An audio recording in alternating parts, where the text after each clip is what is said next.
একদিন জঙ্গলের ধারে নদীর পাড়ে কুমির আর শিয়ালের দেখা হল। দুজনেই নিজেদের শক্তি নিয়ে খুব গর্ব করত। হঠাৎ শিয়াল বলল, চলো না, আমরা একটা দৌড় প্রতিযোগিতা করি, দেখি কে বেশি শক্তিশালী আর দ্রুত। কুমির হেসে বলল, ঠিক আছে, তবে শর্ত আছে। আমি দৌড়াব জমির রাস্তা দিয়ে, আর তুমি যাবে পানির পথে। শিয়াল মনে মনে ভাবল, কুমির তো পানির প্রাণী, জমিতে সে কিভাবে দৌড়াবে। সেই সঙ্গে সঙ্গে রাজি হয়ে গেল। সংকেত দেওয়া মাত্রই প্রতিযোগিতা শুরু হল।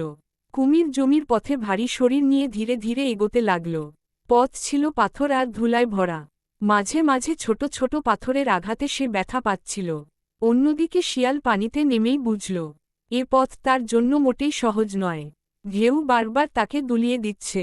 জিততেই হবে ভেবে সে এগোতে লাগল। মাঝপথে শিয়াল খুব ক্লান্ত হয়ে পড়ল। স্রোত তাকে বারবার পেছনে ঠেলে দিচ্ছিল। আর কুমির, সে ধীরে হলেও থামেনি, একটানা এগিয়ে গেছে। শেষে দেখা গেল, কুমিরই আগে গন্তব্যে পৌঁছে গেছে। কিছুক্ষণ পর হাঁপাতে হাঁপাতে শিয়াল এসে বলল, আমি ভেবেছিলাম তুমি জমিতে পারবে না। কুমির মৃদু হেসে বলল, ধৈর্য আর চেষ্টা থাকলে কঠিন পথ জয় করা যায়।